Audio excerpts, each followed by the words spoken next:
Good evening, everyone. Thank you so much for coming to our session today on rediscovering yourself in your later years. Today, as our guest speaker, we have Swati Divakar ma'am from Wisdom Circle.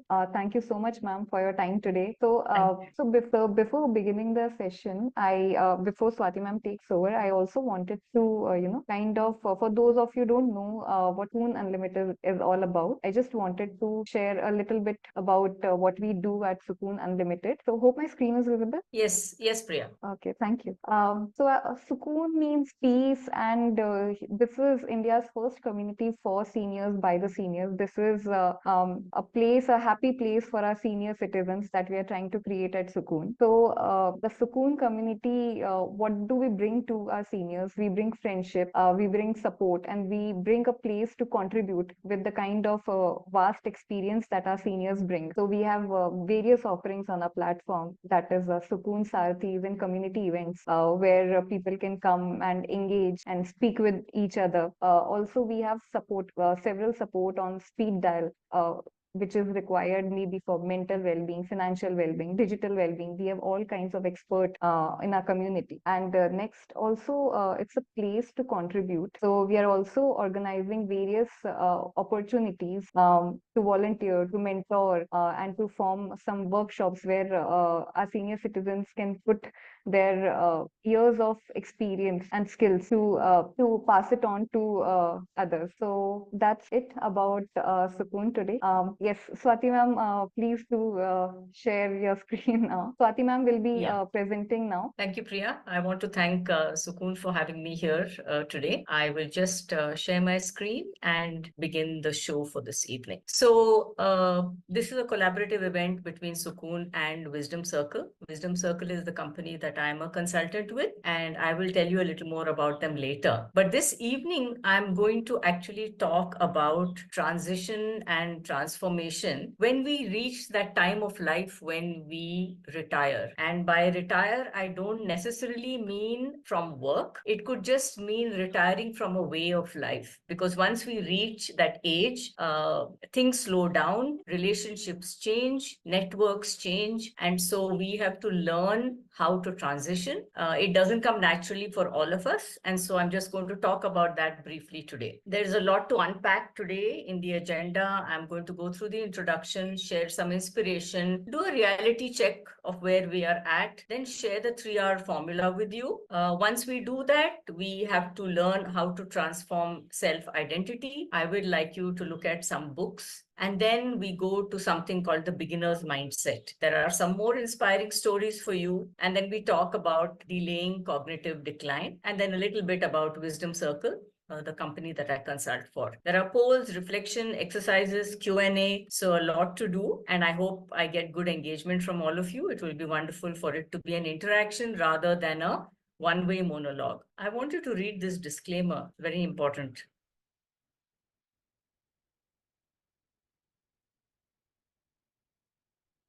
So like a lot of you over here, I am a life certified coach, and I don't have a certification from any university to be a coach, but life has given me that certification. And that is because of the experiences that I have been through over decades of working, of being in a family, of raising children, and all the experiences that come with it. And so I am going to share a little bit of my life certification. I am an architect, artist, teacher, and writer. In the past, I have worked in these organizations. And today, I consult with Wisdom Circle, learning and development, and various other aspects in a startup that require my help. I also continue to teach architecture because that's my core subject and I like to stay in touch with it. I love art. I have been doing it for many years, but now trying to develop it into a business proposition. And most important certification of all, I'm a grandmother.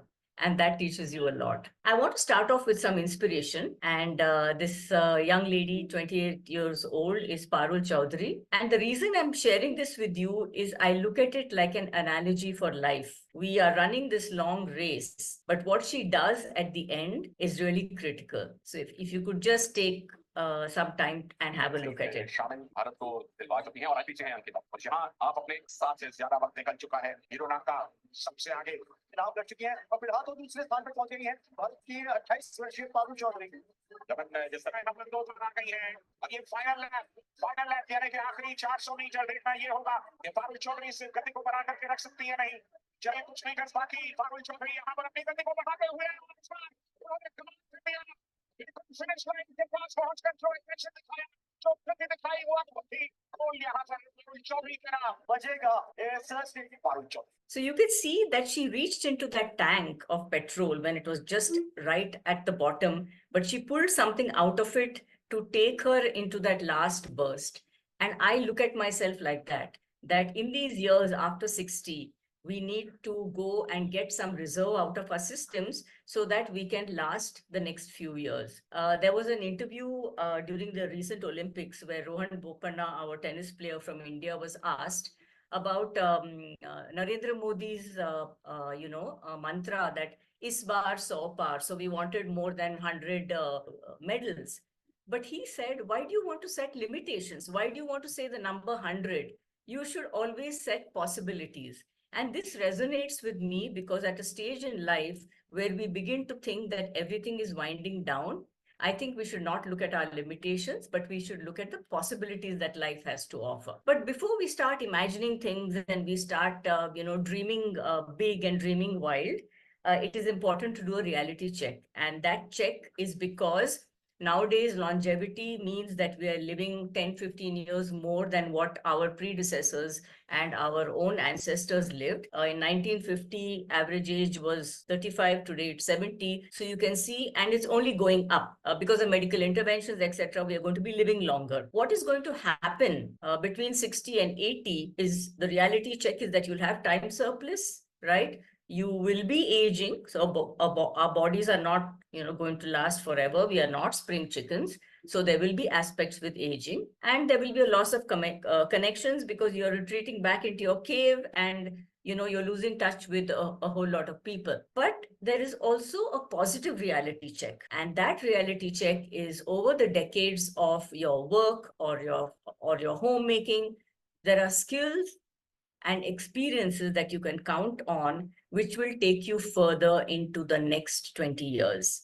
And a baby boomer generation like ours has this wonderful quality of adaptability where we are able to re-find ourselves, rejuvenate ourselves, and adapt to whatever life throws at us. So I want you to know that at retirement, we have a goldmine of qualities, and these can be really a sturdy foundation. I heard Denzel Washington, a famous actor, talk about this word, imagineering. And he said, you can engineer your imagination. And he called it imagineering. I like the word very much because we can engineer the possibilities instead of limitations. Priya is going to launch a poll now to check which aspect in your mind is important for you to retire. Priya? Yes, ma'am. I've launched a poll. Yes, thank you. So if you could just, is everyone able to see the poll? Yes, sir. Yes, we are getting the answers. Yeah. All right. I think we have few more answers left. Okay, no more answers are coming. I think we have received 8 responses. Okay. Are you able to launch the answers? Yeah, okay. So, excellent. So, I see that, and I'm very happy to see that finance is not an important aspect for all of us here. It's wonderful to know that health is. And that is critical because, in India, health is not financed by the government. We have to ensure that we pay these large premiums to ensure that we have health insurance and take care of our health, a critical part. And of course, social connections. I would have loved to see the social connections number be a little more because as we go through the presentation, you will see that social connections are much more important. Thank you so much for taking part in the poll.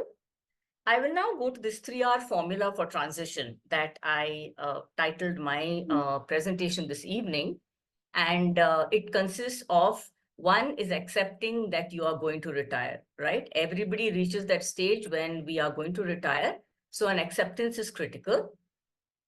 The second stage is recalibration. The reason why I mentioned recalibration is that we are at a stage when we come with a lot of baggage from our past life. I am an ex-CEO. I am ex-LIC. I am ex-Schneider Electric. So we come with a lot of that. Going forward, we may be faced with a completely different situation. For example, from working in a large corporate company which has international offices, you may actually work in a little startup based in Bangalore or some third tier city in the country.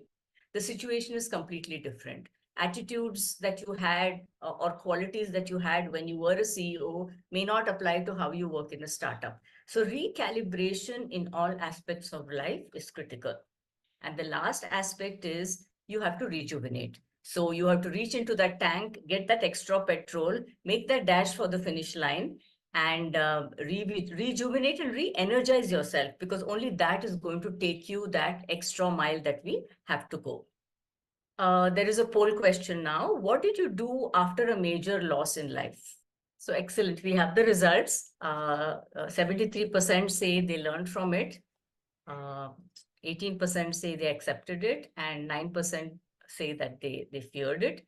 And all the answers are completely understandable, but I guess learning from it is really the way to go, because you don't want to repeat past trauma. You don't want to be held back by what has affected you in the past. You want to go forward with a sense of resilience and abandoning fear. So thank you so much for giving your feedback on this. Now, I already explained to you that we have to recalibrate going forward, because we carry this extra baggage with us, which holds us back sometimes. And the reason why we have to do that is because we have to navigate through the next stage of life. We have to, and that involves recalibration. And how we do it is a lot of personal archaeology. Not very often, we don't like to dig deep and find out what is holding us back, the fears that we have, why we can't go forward in a particular direction, why we can't take up certain challenges, especially at this stage in life. That is very important.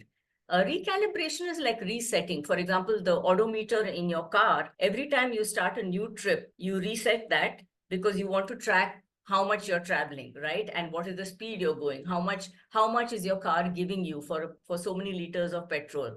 And that's exactly what we're doing. We are setting the odometer at age 55 or at age 60 and going till 80 and checking out how we're going to use that petrol or that energy or that rejuvenation to attack the next stage of life. There are two documents, this one and one more, that are going to be shared with you at the end of the session, and they will be slightly reflective. So I would like you to use some time and do it. It talks about identity, and the reason you go through who am I is because if you have to recalibrate, then you have to know who you initially are, and only then can you make certain changes. So in the document, you will get something about identity. What is that identity at work or at home? And you will give yourself a rating. And so there are 4 boxes. If you feel that there are many more identities that you have, you can have more boxes.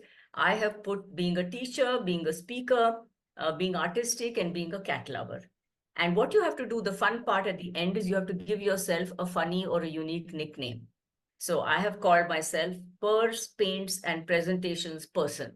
So do that. It's a little fun exercise, but it also allows you to address what are those qualities that you have built up in these decades of your life on Earth. Now, for me, life is like a river with waterfalls, okay? So for example, here you will see that you will have the first career or your first situation. Situation could be marriage, situation could be studying in college, situation could be getting a master's degree. So you're going along in your canoe happily, and then you come to the first set of challenges in life, which could be a loss, it could be a change of job, and you come down this waterfall over here. that's when your first transformation happens. Because, there's a saying, adversity builds character. So whenever there is a challenge, you respond to it by taking up the challenge, and there will be a change in you. And that change involves a little bit of struggle. I want you to remember the word struggle because we're going to go back to it in the next slide. Again, you're going along the river and you are managing with the obstacles that come in your way. Okay, you may have a second career path, you may have a second situation in life, and then you come to the next waterfall. So life always has challenges being thrown at us in different ways. They may not be only work, they may be personal, they may be private, they may be mental health, they may be physical health, right? So you come to the second waterfall. While going over the waterfall, you might lose your canoe, you might lose your rope, your oar. You don't know how to move forward. But at the end of it, you will transform, you will struggle, and you come to the bottom of that waterfall where finally you move into retirement. But the most important part of this is when you move into retirement, you actually want to go into a series of purposeful years ahead. So you can see the pool at the bottom of the waterfall is very peaceful in compared to the white water and the rapids that you experienced when you were coming down the river. So you have to look forward to having a series of purposeful years ahead. Now, the reason I asked you to remember the word struggle is that, we are all ordinary human beings. We're not necessarily supermen and women in life. But when you struggle in life, the qualities that you develop with these struggles become your superpowers actually. And you can wear these as a cape to target whatever life throws at you in the next 20 years ahead. And the reason I say this is all of us go through so many areas, like at home, we are, either caregivers or parents, or we have a relationship with our siblings. We work at various positions in offices. We work in various fields of operation, or we may just be working with the community. But everywhere that we work, the challenges that are thrown to us, it makes us struggle a little bit. There is a bit of transformation, and then you get certain qualities which can then translate into a superpower. And I will explain it to you with this document. This is also coming to you, and I'd like you to, do it at your leisure, which shows roles, whichever areas of operations. For example, I say as a parent, I develop the quality of patience, which all parents will agree. And this patience is now helping me to navigate into retirement. So please sit down for a bit and do it and see how ordinary folks can use their superpowers to become supermen and women. We then come to recalibrate, which I mentioned to you, which is an important part of moving forward because we have to change, we have to adapt. And I told you that our generation has this adaptability quality down pat because we've been through so much, we've seen so much, from not having a TV to today watching everything on your mobile phones, to having to buy a camera and go and print photographs in a printing shop, to looking at everything in Google Photos. You can see how much we have gone through. So that recalibration is important. But with being baby boomers, all of us always think that I know best. I have the experience. I don't need to change. You can't teach an old dog new tricks. But it is important to try something new all the time because that makes a whole bunch of difference. So I already mentioned to you that I will share some book recommendations with you. So this is Joanne Lipman, and this is how you reinvent yourself. So when we recalibrate, we are in effect, we're reinventing ourselves. And it involves stepping out of your comfort zone, things that you don't like doing. For example, if you're not a public speaker, maybe you want to take a course on public speaking, and stepping out of your comfort zone and learning something new, so that you search, struggle, stop, and find a solution for the years ahead. Seth Streetcar also has a nice book, and he again redefines retirement. And he talks about having internal and external capital. So all of us will have capital outside of us, whether it's money, relationships, family, and there is internal capital, which is also critical. Very often, we as caregivers forget to take care of ourselves first. And that is very important. So important to remember. So these are two people that you can look at. And I hope you have a little paper and pen with you, because there is a nice little exercise that we can do now. It is called the napkin test. And this napkin test is essentially, when I spoke about the purposeful years ahead, it is important to have a reason for living. And a lot of us, when we reach this stage, we would like to give back to society. We would like to do something meaningful. In our poll, we saw that nobody said finance was important. So, we can look at other aspects. And to develop that is this little napkin test. So if you could just write this down on a little piece of paper, and I would love to hear maybe from one or two of you what this has thrown up. So how you use your gifts on things that you feel passionate or purposeful about in an environment which aligns with your values, and there you've got a calling. So you've got something to do in your future years.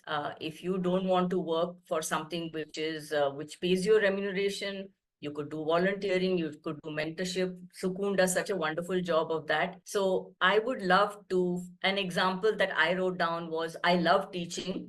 And, I can see street children so many times, because I was an architect, you would see that the workers of the construction labor on site would not be going to school. And the values that I like is how government schools actually educate the underprivileged. And so if all that is put together, could I be an educator for the underprivileged? So this is an example of how, in a simple little, equation, you can actually reflect and try to think, what could I do? Because very often it is difficult to find purpose in life, especially when you've been chasing, you've been running after money, you've been in the rat race. And to unhinge from all of that and unpack this new aspect of yourself is difficult. So doing these small exercises, I think, helps.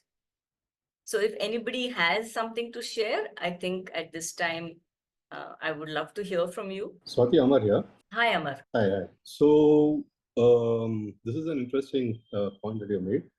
Probably I'm at a place where I'm moving from about active life to a retirement stage. So coming back to this particular thing, I think, of course, I'm a finance person, as you are aware. So that probably the experience I've gained is probably my gift. Then I have a passion for the subject, because that's what I've invested in all over the years. Correct. And I think the value is the out-of-the-box thinking, because we keep doing the day-to-day activities the way everyone does. But I think the value that one brings to the table is the out-of-the-box. So probably the result that has come out is, I just thought about it when I saw this slide, the result has probably come out as a mentorship at this point in time. A mentorship to the various, the young ones, the young people who are graduating and coming out. It's more unstructured mentorship as of now, but probably that's the way to go forward. Right. I hope that makes sense. Yeah, thank you. Thanks, Amar, for sharing that. Swati, Gurunath Reddy here. Yes, sir, Mr. Reddy. I have been, I'll just explain the same thing in a different perspective. Life is a combination of learning, growing, maturing, and contributing. Right. And so since we have reached a senior citizen category, we are left with the contributing stage, and we look forward to giving it back to the society, whatever we have learned. And we are giving it in different forms. We teach in the college, we teach in IITs, and when I get up in the morning, I go and look at the trees, and I feed some birds. That's the passion. Yeah. Like you are an artist. Even I'm an artist. I do some paintings and all, and I display all of that. Okay. And some greatest gift is how to take everything as it comes, not to get angry, not to get stressful. These are certain things which comes, and most important is today's younger generation requires a lot of hand-holding. So the value systems need to be imbibed and inculcated in them. So very true. A, B, C, always be cheerful, always be calm, always be composed. And that's how we look at it. Okay. Thank you. Thank you so much. Thank you for the wonderful sharing. Thank you so much. So just to do a synopsis of everything I have said, prepare for that identity recalibration. A little bit of change is required. So for example, like Amar said, from a complete journey in finance, he will slowly, through his passion and his values, he will move into mentorship. Again, the work scenario will be very different from what you do in mentorship. So that little bit of change will come in your identity, which is important to understand who you are and what qualities you have developed and how you can use those qualities in the future. Immersing yourself in service, as Mr. Reddy said, that, we've reached that stage in life when we all want to give back. Building equity that matters is very important because we ignore that. We don't build equity that matters. And equity does not mean financial equity, mutual funds, and fixed deposits. That's all I know about finance. So I'm mentioning those two things. It's not just that. Equity is mental health. It is wellness. It is your physical well-being.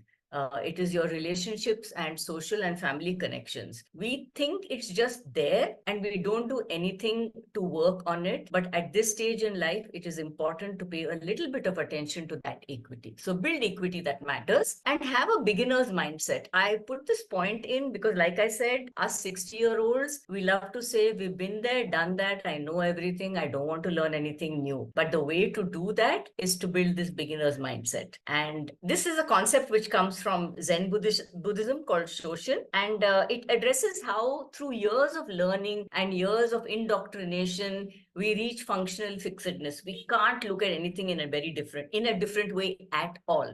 And so I'm going to make you go through a very interesting exercise, right? In your surroundings, again, take a bit of piece of paper and pencil if you want. Look at an object in your surroundings. It could be anything. It could be something big, something small on your table, anything around you, okay? So for example, if I take a pen, detach its name and functionality from it. So I'm going to not say it's a pen and it doesn't write. Re-look at it with a new perspective. So when I look at it with a new perspective, I will say it is gray, it is cylindrical, it is smooth, it has a rounded top and bottom. Okay, so describe its qualities. Now, the fun thing that you have to do is either you write down your observations or you can just think about them. What new function could you give to this object and what new name could you give? And I would love to hear any reaction or result from anybody who has just done this. So I'm just trying to think, what could this not pen be? Maybe I could just use it like a straw to blow bubbles, or yeah. It is difficult. It is difficult to unthink what something can be, but it's a very interesting exercise.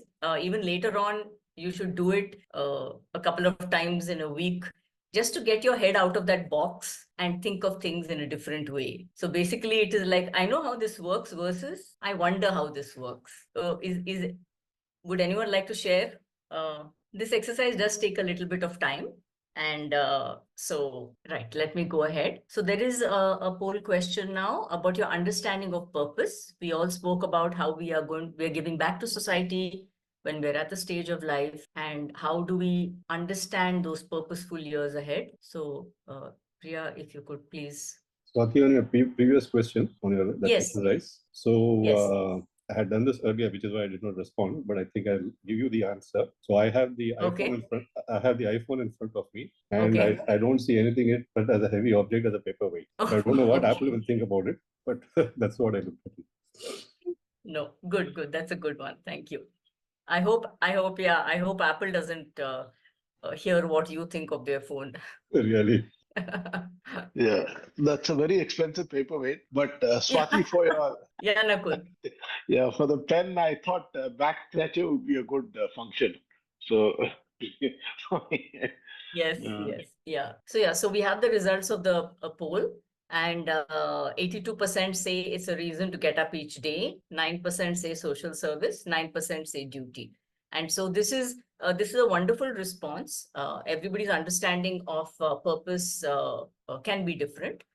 So if you have, for example, if you have done a duty all your life, so you've been a caregiver and you continue to do that caregiving and you consider it a duty, that actually continues to be your purpose. But what I want to point out is now there are new ways to look at purpose. It doesn't necessarily have to be in the realm of like the typical social service aspect, a reason to get up each day is a good enough purpose. So, for example, if you wanted to, make a rock music album in your college days, and you were kind of okay at music, and you never got a chance to do it, maybe now, if you're financially secure and your partner and family doesn't mind you making a lot of noise at home, maybe you could do that and you could get that album out. So that then becomes a kind of purpose. Or you've always wanted to write a book, and that book might actually help a ton of people. You might write about your experiences, you might write about, you might write as a coach, as a life coach, and that is bound to help so many people. That could also become a purpose. So it's important to know that a reason to get up every day is a wonderful purpose to have. So it is very important, much to live on and much to live for. Many of you have learned and heard about Ikigai, which is having being alive, and it should be worthwhile, and there should be a benefit to life. And in our parlance, Astitva ka karan, which is the meaning of existence. So a purpose can sometimes be very abstract, and yet you can make it meaningful, and you can give it an identity and contribute to society. Just some inspiring stories now towards the end of my presentation. Dr. Gladys McGarry is 102 years old, right? She's still consulting. She's writing books that people can look at and learn from. And the most wonderful, the reason I included her here is that she has a 10-year plan. And so she is very much looking at possibilities instead of limitations. At 102, we don't know how long she'll live, but that doesn't matter. She wants a 10-year plan, to go ahead in life. And a wonderful quote from her says, it's not a matter of getting over stuff, it's a matter of living through it. And I think we are perfect examples of that. Closer to home, Timaka is an environmentalist. I love her story because she has given back to the environment, planting banyan trees and many other trees in her area. And she's so different from Gladys McGarry because no formal education, limited financial resources, and yet she contributed so much to the life around her and is living a complete life of purpose. So these are very inspiring stories of people who are older and yet have done something with their lives, even at this age. I just want to touch upon one aspect that we must remember going forward towards the 70s and 80s is cognitive decline and depletion are a very real possibility. One is because we live in toxic environments. What we imbibe, what we eat and breathe is fairly toxic. And, our lifestyles are not that healthy. We don't enjoy fresh air. We don't use our muscles to do work, right? So that contributes to cognitive decline and depletion. And it is important. So even at this age also, you can build up a cognitive reserve because that is like a bank account. Overall health, sleep, nutrition, exercise, yes, is on one side. But the other side of the coin is to make sure that your faculties develop well. And that, of course, comes through a whole lot of stuff. The brain plasticity is it's not new, but doctors have been studying it for a long time. And there are wonderful examples of how the brain regenerates itself. So if you keep those neurons working, they will create new synapses. People with even traumatic brain injuries have found that the other sides of their brains will work to compensate.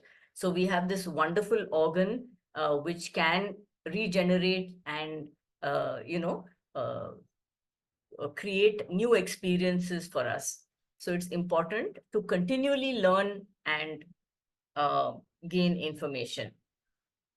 And that's where I bring in the fact that there has to be functional reserve all the time, which becomes a cushion against future, any problems that you might have, where I will then touch upon Wisdom Circle, because we are an organization that ensures that there are work opportunities for retired professionals, for older people, and not only in paid roles, but also like Sukoon wonderfully does in mentorship and volunteering roles also.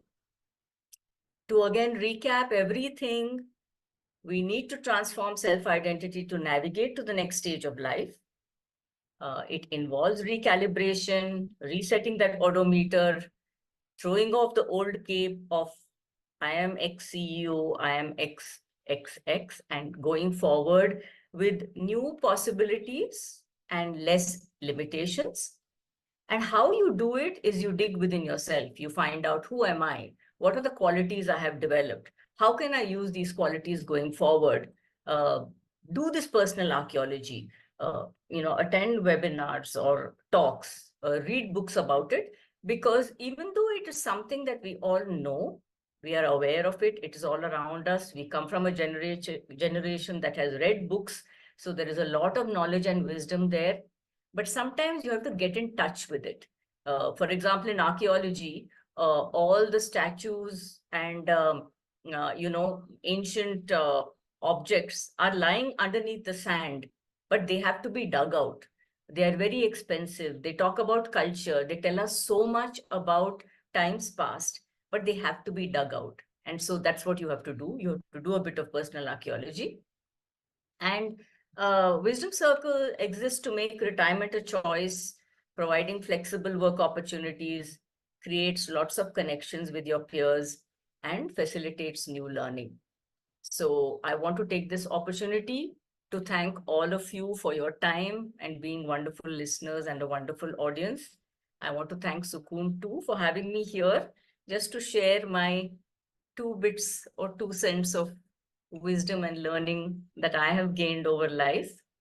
And I think Priya will launch just another poll. Post that, my colleague Niharika is here, and she and I can take up any questions or if there are any points of discussions. I'm sure we would love to do that. Hello,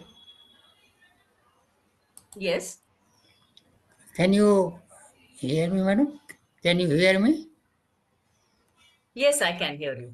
I am P. Nema. I joined late actually, so I missed the initial part of your lecture. Okay, But okay.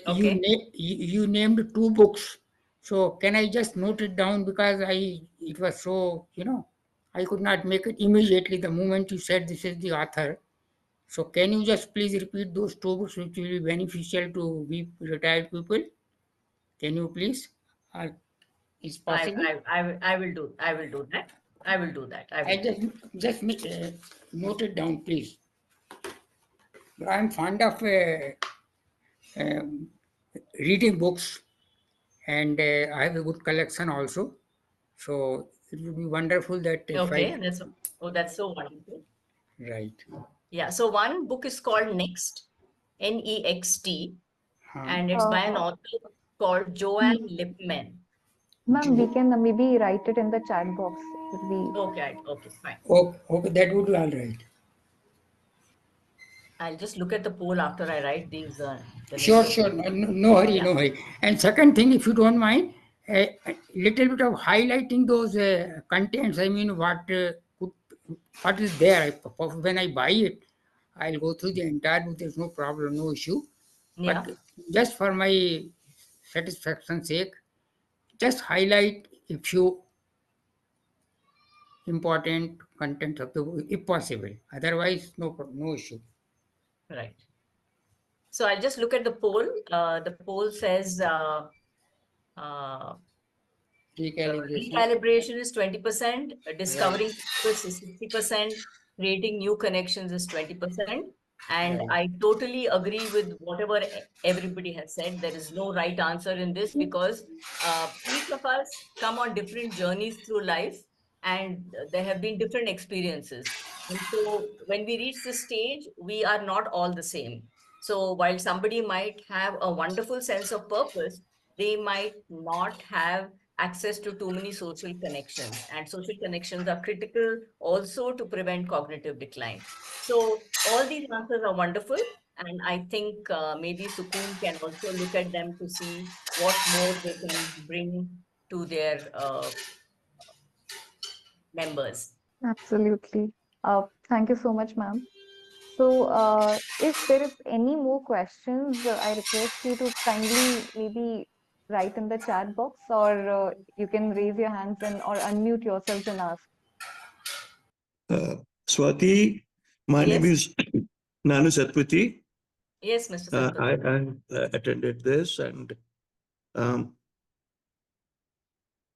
basically, I'm a grandfather, so it's a it's a challenge for me to tell a story to my grandchildren. What story do I tell them? It has to be a personal experience. It cannot be a fairy tale because they've grown up. So they want to know about my life. It's really becomes tough. The choice becomes tough. What all can you share with your grandchildren to kids of different ages? That's what at the time, like I voted for finding a purpose, in the sense that Right. my purpose is to find a story which I can tell my children and grandchildren Yeah. that this is what I was all about. So, Mr. Satpathy, one wonderful way of telling the story is if you know enough about our scriptures and our Ramayana, Mahabharata, and all the stories of the past. Uh, yes, if you can find a parallel in that and a connection with your life, okay, it is wonderful to narrate that story to them with that connection to our culture and our traditions. all Because right, then what happens is there are a whole lot of characters in that story, and nowadays you get beautiful books for beautiful illustrated books for children, okay, which are also done in a way that they're not complete theory and they're not just a lot of reading, so a lot of illustrations. So if you can right, draw some parallel and you can tell them the story, I think it would be wonderful, because then they also have a connect with their past. okay. Thank you. Thank you, Satpati sir, for your question. Is there any more question? And one more question: if you are in a peer group, like I have got a alumni group. Right. There are my alums who from different. I belong to the 1971 batch. There are 2024 batch people in my group also, 53 years apart. Okay. uh, how do I become relevant to them? In the sense that how do I, what do I do or what do I say so that they can relate to me? So, Mr. Satpathy, I have found that the fact that we are the age we are means we have wisdom and experience and years that the younger folks don't have. So, for True. example, a 20 or 30-year-old would not have seen so much of life as much as you have. Right. And so I don't think you should sweat the small stuff and put yourself in a spot about how I become relevant to them. In a peer group or an alumni group, it's not really required. Uh, the one is that Uh, just a point. We have a storytelling session. We have yeah, a place where from uh, uh, different age groups, from right, the 30s, 20s, 30s, 40s, 50s, 60s, 70s, they all come together and yeah, we tell stories. It's a 5 minutes right, program. You got to tell them something. I mean, uh, from your personal experience, about your relationships, about your beliefs, about your experiences, whatever, yeah, and keep them uh, glued to you, keep them sort of interested in you, kind of thing. right, It's right, pretty challenging. See, because what you said is right. If it was only talking to a person in his 20s or 30s, I know how to handle it.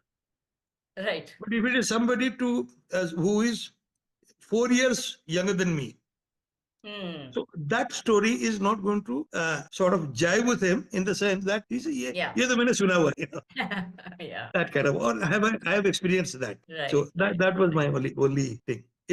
but I think it is necessary for all of us Right. to have stories which we can tell people, Yeah. which we have experienced, lived through, and share, so that whatever, I mean, they may or may not learn anything from it, but I feel good telling that story. No, That in is fact, what. Mr. Sapati, I was thinking the other day when we were doing Niharika will know business development. You search for a company, you find their contact details online, you send them an email and get in touch with them, and True. everything is done virtually. And I was thinking versus that, how sales was done in the good old days, like in the 80s or 70s.